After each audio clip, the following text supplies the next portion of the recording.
ఏమీ పిల్ల, ఎవరే వాడు, నీ మొగుడే కదా, ఎక్కడికి పారిపోయాడు అన్నారు. అమ్మంది, అయ్యో తండ్రి, నువ్వు నాకు తండ్రి లాంటి వాడివి, నన్ను గద్దిస్తావెందుకయ్యా, పువ్వుల తోటలో విహరిద్దామని తీసుకొచ్చాడు, వచ్చాను.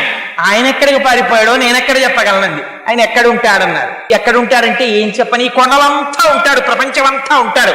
ఎంత గడుసుగా మాట్లాడేవే పిల్ల, అంతటా ఉంటాడా, కానీ మీ ఆయన్ని చూపించలేవా, ఎక్కడికి పోతాడు, చీకటిగా ఉంది కదా, నేను వృద్ధుణ్ణి అయిపోయాను, పో నిన్ను గుర్తుపడదామన్నా నువ్వెవరో గుర్తుపట్టలేకపోతున్నాను, అందుకని నిన్ను ఈ సంపంగి చెట్టు కట్టేస్తానని మొలకున్న ఉత్తరీయం తీసి ఉత్తరీయం వేసి కట్టేశారు. ఆయన కట్టేస్తే పాపం తల్లి రాత్రంతా సంపంగి చెట్టుకి కట్టుబడిపోయి ఉండిపోయిందండి.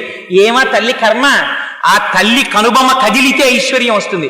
అటువంటి తల్లిని ఉత్తరీయంతో కట్టేశారు అనంతాచార్యుల వారు. కట్టేస్తే తెల్లవారిపోయింది, గుడి తలుపులు తెరిచారు.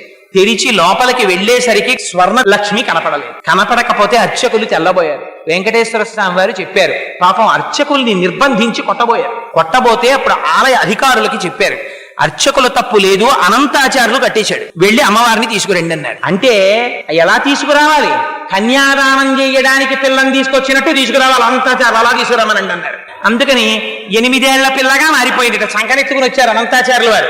ఎత్తుకొచ్చి తీసుకొచ్చి అక్కడ కూర్చోబెట్టి, అయ్యా తెలియక తప్పు చేశాను అయ్యా వెంకటాచలపతి, ఇదిగో తీసుకొచ్చేసాను, అమ్మవారిని తీసుకోమన్నారు. అంటే ఆయన అన్నారు, నువ్వు అలా తీసుకొచ్చి ఇచ్చేస్తే కుదురుతుందా, నువ్వు మళ్ళీ నాకు పిల్లని తెచ్చి ఇచ్చిన వాడివి, నువ్వు మామగారివి నాకు అని మామగారు అని పిలిచి తను కట్టుకున్నటువంటి పంచె విప్పి అనంతాచార్యుల వారికి మెడలో వేశారు. తను పెట్టుకున్న కర్ణాభరణములను తీసి అనంతాచార్యుల వారి చెవులకి తొడిగారు.